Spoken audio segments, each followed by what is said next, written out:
నమస్కారం. Metro news కి స్వాగతం. ముందుగా ముఖ్యాంశాలు.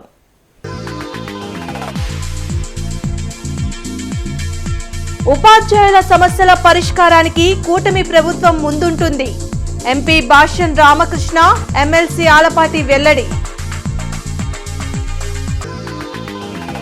టీడీపీకి కార్యకర్తలే బలం. తూర్పు నియోజకవర్గ కార్యకర్తల సంక్షేమానికి 15 లక్షల కేటాయింపు. ఎమ్మెల్యే నసీర్ ప్రకటన.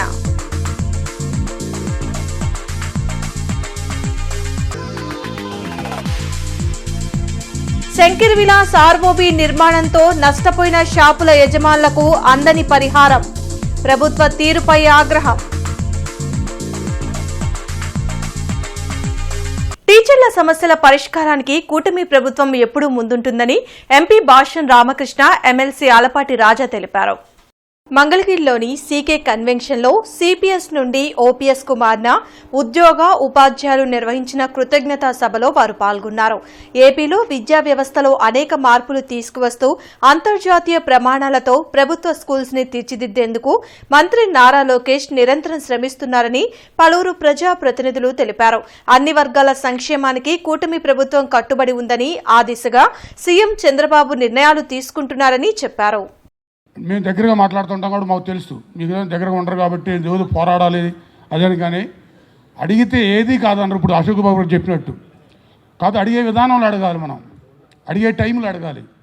ఏది అసాధ్యం అనేది ఉండదు. సార్ దగ్గర మాట్లాడితే ఏదైనా ఇస్తారు. అంతటి మంచి మనిషి ఆయన. అట్లా మీగిస్తే మీరెంత ఆనందంగా ఉండారో మరి అదే టీచర్ని నాకు మరి ఎంత అవకాశం కల్పించారో చూడండి. ఒక టీచర్గా ఉన్న నన్ను ఎగువ అప్పర్ హౌస్లో పెద్దల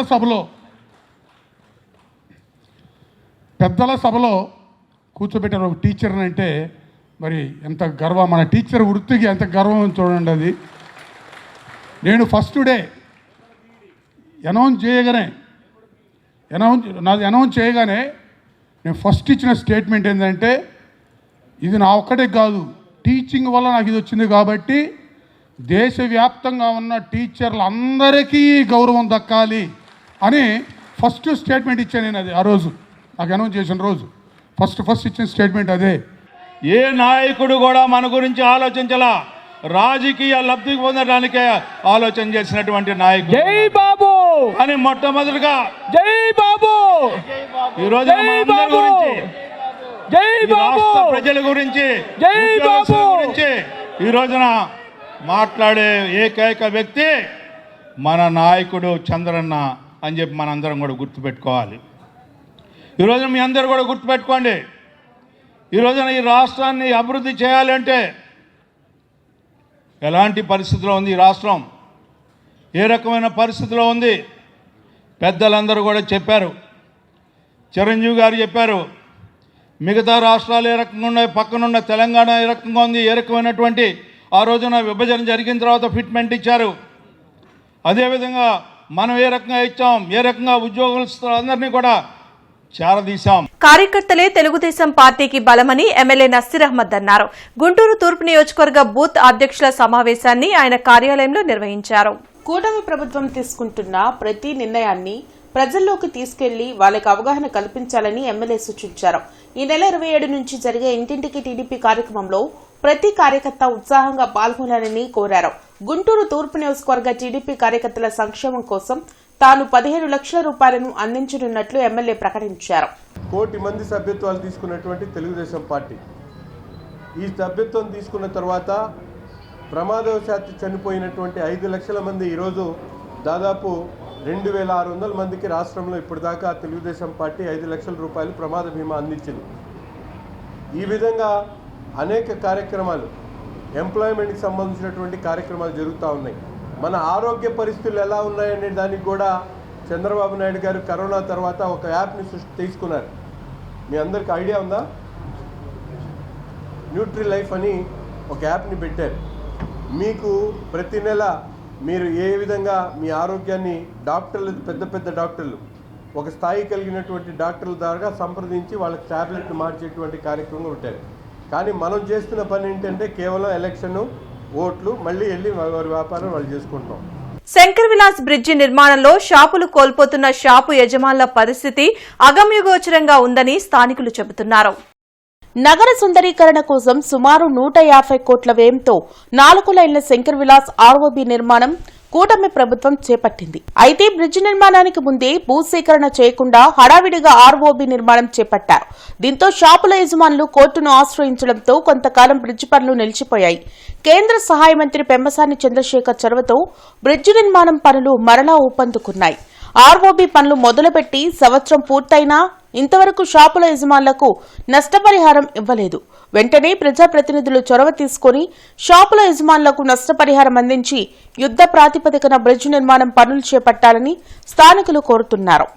మరి బ్రిడ్జి మొదలైతే ఏదో ఒక సంవత్సరంన్నర ఏదో స్పీడ్గా, ఎందుకంటే చైనా లాంటి ఏరియాలో పెద్ద పెద్ద బ్రిడ్జీలు ఇవి కూడా ఒక నెల రోజులు 2 నెలల్లో పూర్తి చేస్తున్నారు.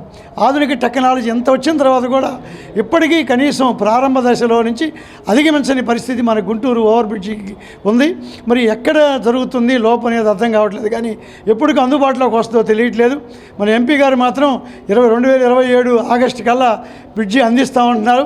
అయితే ఇప్పుడు జరుగుతున్న పని విధానాలు చూసిన తర్వాత చాలామందికి అది అసాధ్యం అనిపిస్తుంది.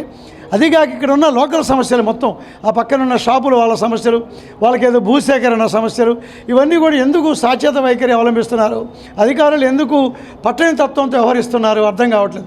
ఎస్టీయూ గుంటూరు జిల్లా శాఖ ఆధ్వర్యంలో టెట్ శిక్షణ తరగతులు జరిగాయి. సిపిఐ కార్యాలయంలో నిర్వహించిన ఈ తరగతుల్లో ఇంగ్లీష్ సబ్జెక్ట్ పై నిష్ణాతులైన ఉపాధ్యాయులు శిక్షణ ఇచ్చారు. ఇన్ సర్వీస్ ఉపాధ్యాయులకు స్పెషల్ టెట్ నిర్వహించి అందరూ అర్హత సాధించేలా ప్రభుత్వం చర్యలు తీసుకోవాలని ఎస్టీయూ రాష్ట్ర అధ్యక్షులు మల్లు రఘునాథ్ రెడ్డి డిమాండ్ చేశారు. కూటమి ప్రభుత్వం అధికారంలోకి వచ్చి 2 ఏళ్లు పూర్తవుతున్నా ఉపాధ్యాయుల సమస్యలు ఎక్కడా పరిష్కారం కాలేదన్నారు. ఈ కార్యక్రమంలో పెదబాబు, బాజీ, శ్యాంబాబు తదితరులు పాల్గొన్నారు. జరుగుతూ ఉంది. ప్రధానంగా ఉద్యోగ ఉపాధ్యాయ కార్మిక పెన్షన్లకు ఈ ప్రభుత్వం అధికారంలోకి రాకముందు అనేక రకాలైనటువంటి హామీలను మేనిఫెస్టోలు ఇవ్వడం జరిగింది. దాంట్లో ప్రధానంగా మాకు 12వ PRC కమిటీని అధికారంలోకి వచ్చిన వెంటనే ఏర్పాటు చేస్తామని చెప్పి, అదేవిధంగా మధ్యంతర వృత్తిని కూడా వెంటనే ప్రకటిస్తామని చెప్పి, మాకు ఇవ్వాల్సినటువంటి బకాయిలన్నీ కూడా వెంటనే చెల్లిస్తామని చెప్పి, ఏది ఏమైనా రాబోయేటటువంటి వారం రోజుల్లో ముఖ్యమంత్రి గారు చొరవ చూపి మాకు ఇవ్వాల్సినటువంటి ప్రధానమైనటువంటి PRC కమిటీ ఏర్పాటు చేయడం కానీ, అదేవిధంగా పెండింగ్లో ఉన్నటువంటి 4 DAల్లో 2 DAలు ప్రకటించడం కానీ, IR ప్రకటించడం కానీ, ఈ ప్రధానమైనటువంటి సమస్యలను పరిష్కరించకపోతే రాష్ట్ర ఉపాధ్యాయ సంఘంగా జేఏసీలోనూ అటు కలిసి వచ్చేటటువంటి ఉపాధ్యాయ సంఘాలతో కలిసి ఉద్యమించడానికి సిద్ధంగా ఉన్నామని చెప్పి తెలియజేస్తున్నాం. ఆగస్టు 7, 8, 9 తేదీల్లో బండ్లముడి గార్డెన్స్ లో ధృతి B2 బిజినెస్ ఎక్స్పో జరగనుంది. ఈ ఎక్స్పోలో సుమారు 150 స్టాల్స్ ని ఏర్పాటు చేయనున్నారు. యువత ప్రభుత్వ పథకాలు అందిపుచ్చుకొని పారిశ్రామిక రంగంలో దూసుకుపోయేలా చేయడమే ఎక్స్పో ముఖ్య ఉద్దేశ్యమని ఎక్స్పో సంస్థ సభ్యులు శ్రీధర్, ప్రముఖ రాజకీయవేత్త జూపూడి రంగారావు తెలిపారు. ప్రపంచంలో గుంటూరు, విజయవాడకు ప్రధాన స్థానం ఉందని, ఇలాంటి పరిధిలో నూతన వ్యాపారాలు ప్రారంభించాలని వారు పిలుపునిచ్చారు. ఆగస్టు 7, 8, 9 తేదీల్లో జరిగే ఎక్స్పోకు సంబంధించిన పోస్టర్లను సంస్థ సభ్యులు రవికుమార్, కొన్నూరు సతీష్, గంగాధర్తో కలిసి వారు ఆవిష్కరించారు. మహిళలు కూడా ఈ ఎక్స్పోలో పాల్గొనాలని వారు ఆకాంక్షించారు. ఎటువంటి సెక్యూరిటీ లేకుండా ప్రభుత్వం అందించే రుణాలు పొంది సద్వినియోగం చేసుకోవాలని వారు సూచించారు. గవర్నమెంట్ బ్యాంక్స్ మీద చాలా ఆస్కారాలు ఇస్తున్నాయి. వితౌట్ ఎనీ సెక్యూరిటీ 20 lakhs దాకా ఇస్తున్నారు. వితౌట్ ఎనీ సెక్యూరిటీ కొన్ని ప్రాజెక్ట్స్ 50 lakhs దాకా ఇస్తారు. వితౌట్ ఎనీ సెక్యూరిటీ కొన్ని ప్రాజెక్ట్స్ 2 crores దాకా ఇస్తున్నారు. కానీ రీపేమెంట్ షెడ్యూల్ సక్రమంగా ఉన్నట్టయితే అందరికీ బాగుంటుంది. 10 మంది ఉద్యోగాలు వస్తాయి మీరు భావిస్తూ ఎక్స్పో సక్సెస్ కావాలని మనస వాచ కర్మణ ప్రకృతి కూడా ప్రార్థిస్తున్నాను. దీంట్లో MSMEs నుంచి కంటిన్యూస్గా మోటివేషన్ వర్క్షాప్స్ తీసుకోవటం, సక్సెస్ఫుల్ ఎంటర్ప్రైనర్స్ని ఈ వేదిక మీద పిలవటం, తర్వాత MSME డిపార్ట్మెంట్ కలుపుకుంటూ ప్రతి ఒక్కళ్ళకి బ్యాంక్స్ కూడా వాళ్ళ స్టాల్స్ ఏర్పాటు చేసుకుంటున్నాయి. వాళ్ళు కూడా ఏంటంటే వాళ్ళకి ఏమేమి లోన్స్ ఉన్నాయి, ఏమున్నాయి అవకాశాలు వాళ్ళకి ఎప్పటికప్పుడు చైతన్యపరిచేందుకు వాళ్ళు ఏర్పాటు చేస్తున్నారండి. 2026 7, 8, 9 ఆగస్టున బండ్లమూడి గార్డెన్స్ అమరావతి రోడ్లో జరుగుతోంది. దీని అందరూ కూడా అందులో ఉచిత మెడికల్ క్యాంప్ ఉంటుంది, అలాగే ఫ్రీ లీగల్ క్యాంప్స్ ఉంటాయి. దాని అందరికీ కూడా ఎక్స్పోతో వీరు వచ్చే ఎంట్రీ అంతా ఫీజు ఫ్రీగానే ఉంటుంది. అందరూ వచ్చి దీని ప్రజలందరూ కూడా భాగస్వామ్యమై దీన్ని సద్వినియోగపరుచుకుంటారని మనకు కోరుకుంటున్నాను. ప్రముఖ సామాజిక సేవకులు ప్రగడ కోటయ్య జయంతిని పట్టణ పద్మశాలి సంఘం ఆధ్వర్యంలో గుజ్జనగుండ్లలోని ప్రగడ కోటయ్య భవన్లో నిర్వహించారు. ఈ సందర్భంగా రాష్ట్ర ప్రభుత్వం ప్రగడ కోటయ్య జయంతిని అధికారికంగా రాష్ట్ర వ్యాప్తంగా నిర్వహించేలా నిర్ణయం తీసుకోవడం పట్ల ముఖ్యమంత్రి నారా చంద్రబాబు నాయుడు, మంత్రి నారా లోకేష్ కు పట్టణ పద్మశాలి సంఘం నాయకులు కృతజ్ఞతలు తెలిపారు. సమాజ సేవలో ప్రగడ కోటయ్య అందించిన సేవలు చిరస్మరణీయమని, వారి ఆశయాలను భావితరాలకు చేరవేయడం ప్రతి ఒక్కరి బాధ్యతని పేర్కొన్నారు. ఈ కార్యక్రమంలో పట్టణ పద్మశాలి సంఘం నాయకులు కన్నా మాస్టర్, వంగర ఏడుకొండలు, దామోదరం, సత్యం తదితరులు పాల్గొన్నారు. అనంతరం ఆయన చిత్రపటానికి పూలమాల వేసి ఘనంగా నివాళులర్పించారు. ఈ రాష్ట్ర ప్రభుత్వం ప్రగడ కోటయ్య గారు ఇప్పుడు 111 సంవత్సరాలు జన్మించి ఉన్నట్టే ఈరోజు జయంతిని జరుపుకోవడం తెలుగుదేశం పార్టీ యొక్క ఔన్నత్యానికి ఇది చాటి చెప్తుంది. తెలుగుదేశం పార్టీ కూటమి వచ్చిన తర్వాత చేనేతలకి ఇలాంటి మంచి సదుపాయాలు కల్పించిన నేతని గుర్తించి ఈరోజు అతనికి నివాళులర్పించే విధంగా ఆంధ్ర రాష్ట్ర ప్రభుత్వం మొత్తం కూడా ఒక పండుగ వాతావరణం ఉండేలాగా ఈ జీవో ఇచ్చి అతని అధికారికంగా గవర్నమెంట్ చేయడం ఈరోజు కూటమి ప్రభుత్వానికి. MLA Galla Madhavi relief physiotherapy clinic 20వ వార్షికోత్సవ వేడుకల్లో పాల్గొని వారి వైద్య సేవలను ప్రశంసించారు.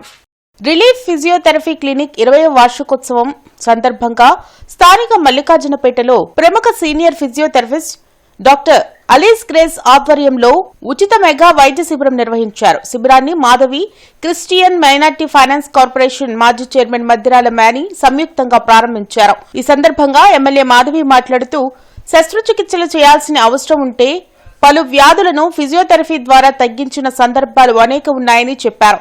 శస్త్రచికిత్సల అనంతరం కూడా శరీర కదలికలను పునరుద్ధరించడంతో పాటు నొప్పులను తగ్గించి సహజంగా బలపరిచే శాస్త్రీయ వైద్య విధానం ద్వారా మందులు అవసరాన్ని కూడా తగ్గించుకోవచ్చన్నారు.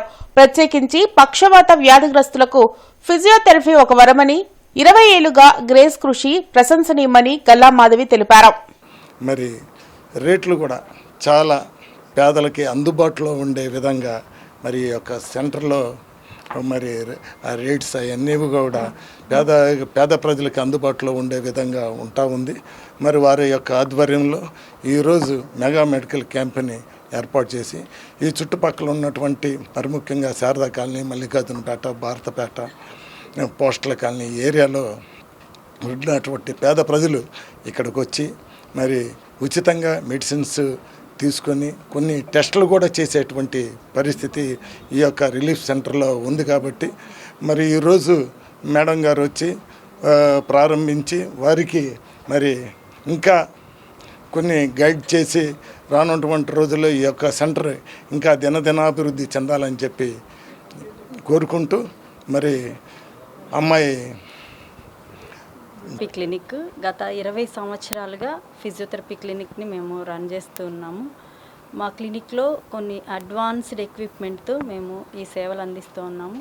అయితే ఈ 21వ వార్షికోత్సవం సందర్భంగా ఉచిత మెగా మెడికల్ క్యాంప్ని కూడా మేము కండక్ట్ చేయాలని, పేద ప్రజలందరికీ ఉచితంగా మందులు పంపిణీ చేయాలి, ఆర్థోపెడిక్ మరియు జనరల్ సేవలు, దాంతోపాటు ఫిజియోథెరపీ సేవలు కూడా అందించాలని ఈరోజు ఈ ప్రోగ్రాం కండక్ట్ చేయడం జరిగింది. Ekalavya tribal development educational society ఆధ్వర్యంలో ఏకలవ్య ప్రతిభ అవార్డులు 2026 ప్రధానోత్సవ కార్యక్రమం జరిగింది.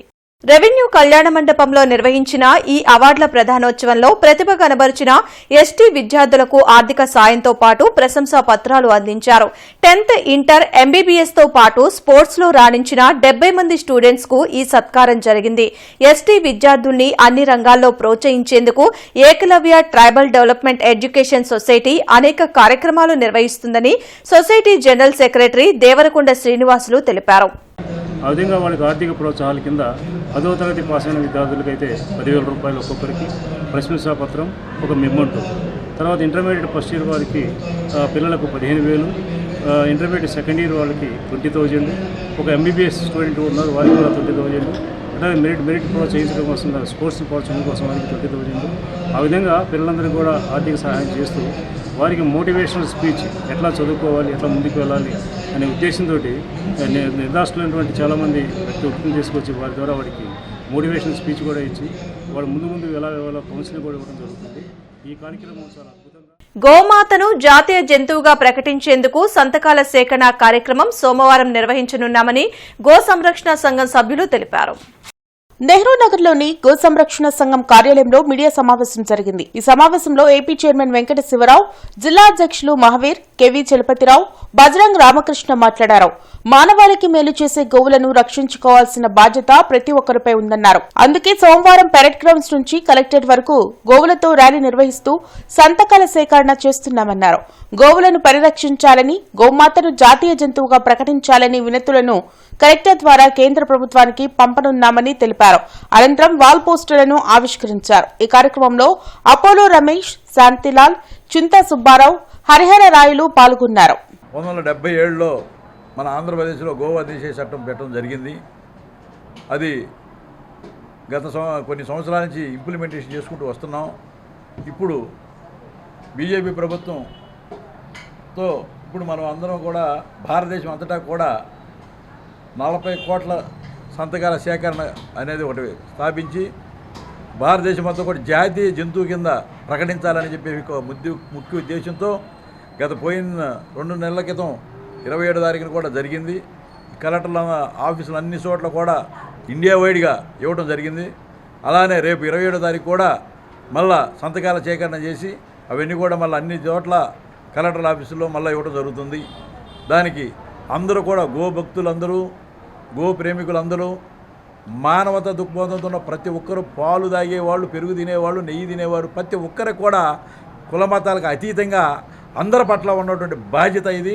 అందరూ కూడా ఈ యొక్క దీనిలో పాల్గొని దీన్ని జయప్రదం చేసి కలెక్టర్ గారి దగ్గర అందరూ కూడా సంతకాల సేకరణ చేసినటువంటి పత్రాలు ఇచ్చి, నా విన్నపం ఏంటంటే రేపు 27 తారీఖున మనందరం పోలీస్ పరేడ్ గ్రౌండ్ నుంచి కలెక్టర్ ఆఫీస్ వరకు వెళ్తున్నాము. కారణం ఏంటంటే ఈ గోమాతకి రాష్ట్రీయ జంతువుగా పలకరించాలని మనము రిక్వెస్ట్ అయిపోతున్నాం.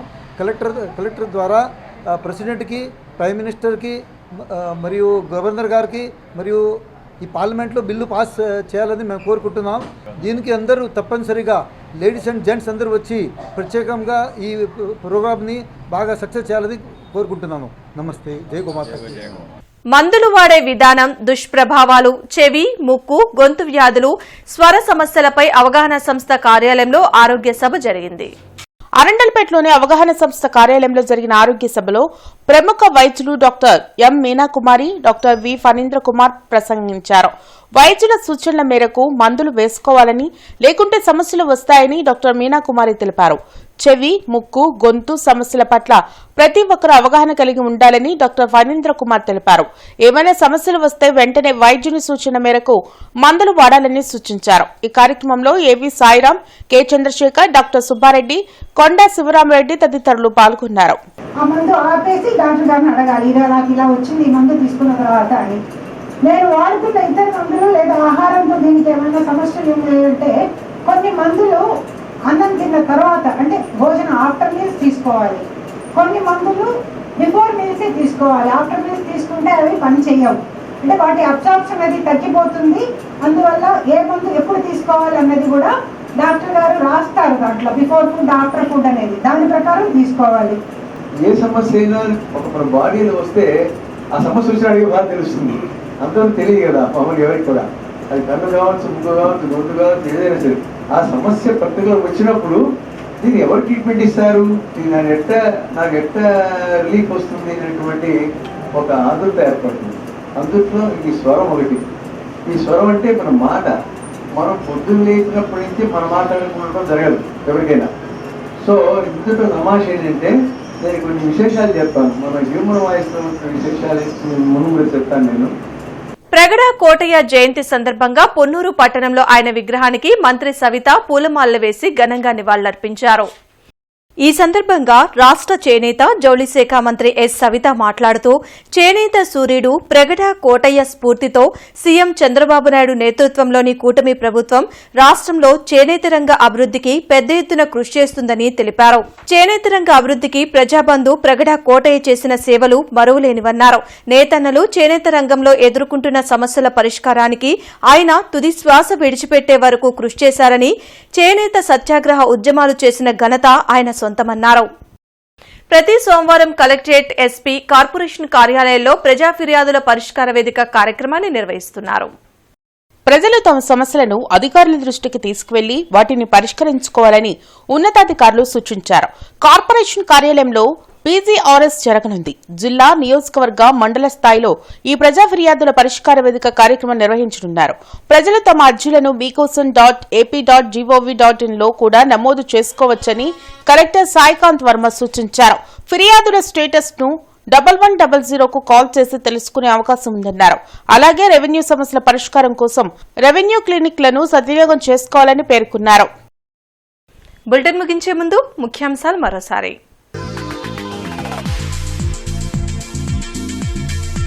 ఉపాధ్యాయుల సమస్యల పరిష్కారానికి కూటమి ప్రభుత్వం ముందుంటుంది. ఎంపీ భాష్యం రామకృష్ణ, ఎమ్మెల్సీ ఆలపాటి వెల్లడి. టీడీపీకి కార్యకర్తలే బలం.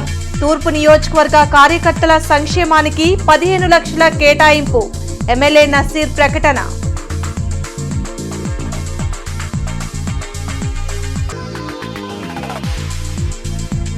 శంకర్ విలాస్ ఆర్ఓబీ నిర్మాణంతో నష్టపోయిన షాపుల యజమానులకు అందని పరిహారం. ప్రభుత్వ తీరుపై ఆగ్రహం. ఈ వార్తలింతటితో సమాప్తం. నమస్కారం.